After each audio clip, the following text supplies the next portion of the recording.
శ్రీ మహాగణాధిపతయే నమః, శ్రీమాత్రే నమః. ఆధాన ఆధ్యాత్మిక వీక్షకులందరికీ శుభాశిస్సులు.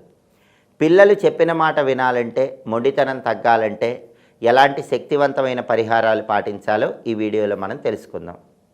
ఈ రోజుల్లో అందరికీ ఉన్న ప్రధానమైన సమస్య, ప్రతి ఇంట్లో ఉన్న ప్రధానమైన సమస్య పిల్లలు చెప్పిన మాట వినకపోవటం, మొండితనంగా ప్రవర్తించడం.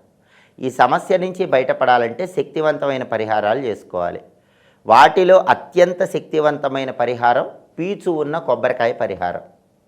ఆదివారం రోజు ఇంట్లో తల్లి పీచున్న కొబ్బరికాయ ఒకటి తీసుకొని ఆ కొబ్బరికాయ చేత్తో పట్టుకొని ఓం నమో నారాయణాయ అని అష్టాక్షరి మంత్రాన్ని చదువుకుంటూ 7 సార్లు క్లాక్ వైజ్ డైరెక్షన్లో, 7 సార్లు యాంటీ క్లాక్ వైజ్ డైరెక్షన్లో దిష్టి తీసి ఆ కొబ్బరికాయ దూరంగా విసిరేయాలి. ఇది చాలా శక్తివంతమైన పరిహారం. 11 ఆదివారాలు ఇలా చేస్తే క్రమక్రమంగా పిల్లలు చెప్పిన మాట వింటారు. అలాగే పిల్లలు చెప్పిన మాట వినాలంటే ఉదయం నిద్ర లేవగానే తల్లి వాళ్ళ తల నిమరాలి, తల నిమురుతూ నిద్ర లేపాలి. అప్పుడు ఒక రకమైనటువంటి ఆప్యాయత పెరుగుతూ ఉంటుంది. చెప్పిన మాట వినటానికి ఇది బాగా పనిచేస్తుందని పరిహార శాస్త్రంలో చెప్పారు. అలాగే పిల్లల గదిలో అద్దం లేకుండా చూసుకోవాలి. చాలామంది ఇళ్లలో పిల్లల గదిలో అద్దం ఉంటుంది.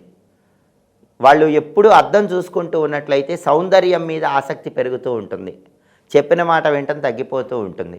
అందువల్ల గదిలో అద్దం లేకుండా చూసుకోవాలి. లేదా గదిలో అద్దం ఉన్నా కూడా దాని మీద ఒక వస్త్రం కప్పు ఉంచాలి. అవసరమైనప్పుడు మాత్రమే వస్త్రం తీసి అద్దం చూసుకునేలాగా ఏర్పాటు చేసుకోవాలి.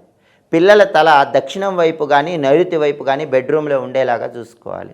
దానివల్ల కూడా పాజిటివ్ వైబ్రేషన్ వచ్చి చెప్పిన మాట వింటారు. పిల్లల గది పూర్తిగా చీకటిగా ఉండకూడదు. డిమ్ లైట్లో పిల్లలు పడుకోకూడదు. కొంచెం కాంతివంతంగా ఉన్న గదిలోనే పిల్లలు నిద్రపోవాలి. అలాగే పౌర్ణమి రోజు పాయసం చేసి వెన్నెల్లో పెట్టి ఆ పాయసం పిల్లలకు తినిపించాలి. వీలైనప్పుడల్లా పౌర్ణమి రోజు పాలతో పాయసం చేసి వెన్నెల్లో ఒక 5 నుంచి 10 నిమిషాలు ఆ వెన్నెల కిరణాలు పాయసంలో పడేలాగుంచి మీ పిల్లలకి మీ చేత్తో తల్లి తినిపించాలి. అప్పుడు క్రమక్రమంగా వాళ్ళ మనసు మీద ప్రభావం చూపించి చెప్పిన మాట వింటూ ఉంటారు. మొండితనం అనేది తగ్గిపోతూ ఉంటుంది. అలాగే తల్లులు ఇంట్లో రొట్టెలు వేస్తున్నప్పుడు కానీ టిఫిన్ చేస్తున్నప్పుడు కానీ ఓం శాంతి నమో నమః అని పిల్లల చేత చెప్పిస్తూ ఉండాలి. ఓం శాంతి నమో నమః అలా రొట్టెలు కాల్చేటప్పుడు టిఫిన్ చేసేటప్పుడు పిల్లల చేత చెప్పిస్తూ ఉంటే క్రమక్రమంగా ఈ శాంతి మంత్రం అనేది పాజిటివ్ వైబ్రేషన్ ఇస్తుంది. పిల్లలు చెప్పిన మాట వినటానికి ఇది విశేషంగా సహకరిస్తుంది. అలాగే పిల్లలు చెప్పిన మాట వినకపోతే మంగళవారం రోజు తమలపాకుల మీద శ్రీరామ అని రాసి 11 తమలపాకుల దండ ఆంజనేయ స్వామి మెడలో వేయించాలి. సింధూరం కొద్దిగా తీసుకొని ఆ సింధూరాన్ని తడిపి మీ పిల్లల చేత తమలపాకుల మీద శ్రీరామ అని రాయించి ఆ 11 తమలపాకులు దండలాగా కట్టి ఆంజనేయ స్వామి మెడలో మీ పిల్లల చేత వేయించాలి. అలా చేస్తే క్రమక్రమంగా పిల్లలు చెప్పిన మాట వింటారు. వాళ్ళ మొండితనం అనేది తగ్గిపోతూ ఉంటుంది. అలాగే ఓం బుద్ధి సిద్ధి ప్రదాయ నమః ఈ మంత్రాన్ని ప్రతిరోజు 21 సార్లు మీ పిల్లల చేత చెప్పిస్తూ ఉండండి.